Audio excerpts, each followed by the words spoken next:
JT Shaver here with New Layer, and today I want to share with you a secret weapon that I use for product B-roll. One of the best ways to get more professional video footage is to improve your camera stabilization and movements. You can do all these things with a camera cage, a gimbal, or in the case of this video, a multi-axis motion control system like the Kessler Second Shooter Pro, which is what I have. They also just released their new Cineshooter head, which is a pretty dreamy upgrade, and I'll show you that later in the video. It's important to note up front that I'm definitely going to miss some of the features of this slider just because there's a seemingly unending list of them. But I will cover the big ones and the ones that I find the most useful, especially compared to some of the budget sliders that I've used in the past. A basic slider allows you to get camera movements in a single direction like dollying in or out or sliding side to side. The benefit to a fully motorized system is that you can move the camera around and always have it pointing in the exact direction that you want. If you don't have a motorized head, your camera is always stuck pointing in one direction, and even if you have something like a passive parallax bar, you're still limited on the types of shots you can get or the repeatability of those shots. The Second Shooter Pro gives you 3 axes of motion out of the box, which you'd normally set up for pan, tilt, and slide motion.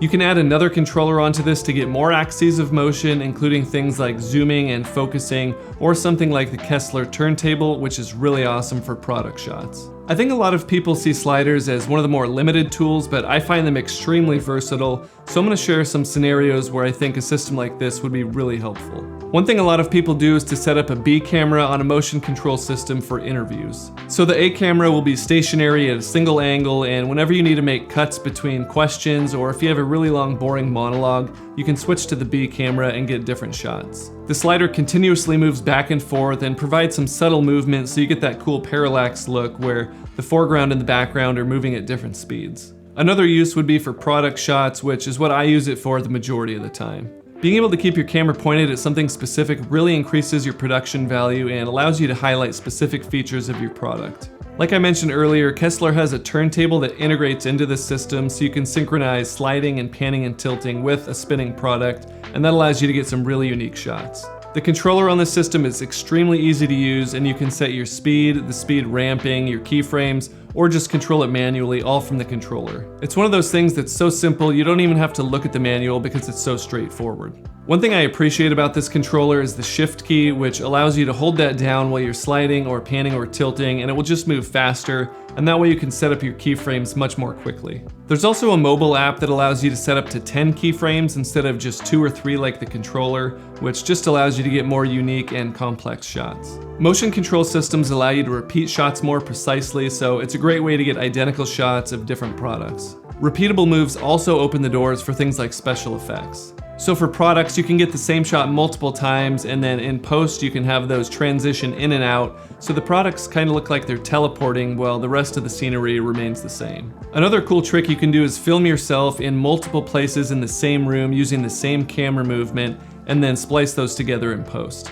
The camera movement just makes it look more realistic and believable and allows you to get shots of you interacting with yourself. A little pro tip in this scenario is to add some fake camera shake in post, and that just makes it look like somebody was there actually filming multiple copies of you. That's another area where this system excels, is when you're filming yourself or when you have a small crew, hence the name Second Shooter.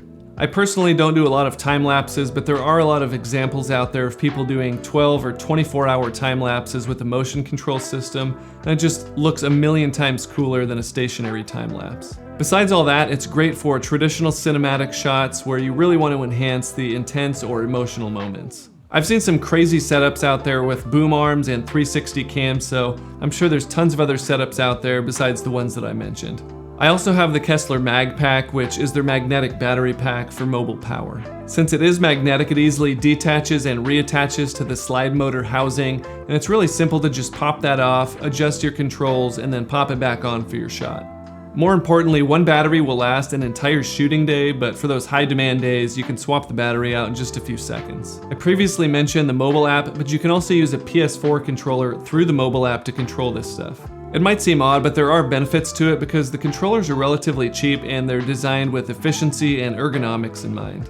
You can bind the buttons on the controller to different functions, so especially if you're a gamer and you're used to a controller, it can be a really good way to speed up your workflow. The most complete way to control the system is through the Chaos software for Mac, PC, and iPad. Chaos really unlocks all of the features of this slider, and I don't think you want me to sit here and list them all for 10 minutes, but there will be links in the description if you want to check them out further. Definitely take a closer look if you're on the fence, because there are free and premium versions of the software, although most of the functions are available in the free version. Some of my favorite things about the Chaos software are the ability to set custom smoothing curves, more easily adjust keyframes, and load previously saved camera moves. It also has event mode, so you can set up predetermined positions and then easily switch between them in a live event. So if you're shooting a concert, for example, you can set up different positions to highlight different band members and then quickly switch between them with just the press of a button. There's one more control method that's reserved for their new Cineshooter head, which might be my favorite because I'm all about things being compact and efficient. The Cineshooter head is either a nice upgrade or a good complement to the Second-Shooter Pro controller. These aren't competing products in my opinion, because the Cineshooter does have more features and a more streamlined body, but it does have a higher price. And you can pair the Cineshooter with the Second-Shooter Plus and Pro controllers to get multiple axes of movement, so the Cineshooter doesn't make those previous controllers obsolete. Something about the Second-Shooter Pro that I thought I would be annoyed with was the fact that you have to connect the controller to all the motors using cables. To be honest, I kind of hated the idea of that before I started using the system, but in my experience, the cables have never gotten in the way or caught on anything, and I don't even think about them, so I think it's a lot smaller deal than it might seem. With that said, the Cineshooter head does combine the control unit into the pan tilt head, so it is more streamlined and you have less cables. The other benefit to that is a quicker teardown and setup time. There's a lot of parts to the Second-Shooter Pro system, and by combining some of those into a single unit, it's just a lot quicker to set things up if you're not able to leave it set up all the time. There's also some features coming soon, like drag and frame support for stop motion animation, and the fact that you can control the slider from anywhere in the world. The Cineshooter head also lets you use the accelerometer on your phone for mimic mode, and it also features face tracking with your phone, so the camera will follow you around automatically.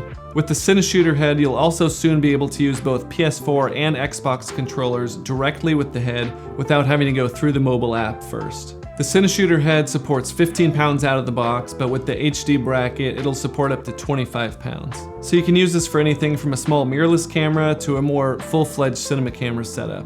I've used the Second-Shooter Pro and the Cineshooter head with my Sony a7S III and Tamron 28-75 f2.8 in a full cage with a 7-inch monitor with no issues whatsoever. It also has some practical upgrades like native V-mount support, which is great if you're like me and you have a million of those lying around. It's a true nodal system, meaning you can adjust your camera to have the sensor directly in the center of the mount, and that's better for VFX tracking and just for more precise movements in general. The Cineshooter head allows you to control up to 5 axes of movement from the head itself, but like I said earlier, you can pair it with the Second-Shooter Plus or Pro controllers for up to 9 axes of movement. The optional free motion handle makes it easier to carry this head around, and it also helps with positioning when you're in free motion mode. In free motion mode, you can manually set the position and orientation of your camera and then save that as a keyframe for automation later. It's just another kind of more organic way of working with the slider, so some people will definitely appreciate that. Overall, the Kessler Second-Shooter Pro and Cineshooter are extremely modular and customizable and allow for really fine-tuned control. Because they are so modular, I can't really get into the full pricing because it depends heavily on the setup that you need. These aren't budget products, but high-end professional tools, so I do think it's an invaluable tool to create a high-end finished product. Links are in the description if you want to check these out further, and if it seems complicated, Kessler was really helpful when I talked to them and tried to figure out exactly all the pieces I needed for my setup. Before you go, leave a comment and let me know how you might see yourself putting something like this system to use. That's it for now. Thanks for watching, and I'll see you next time.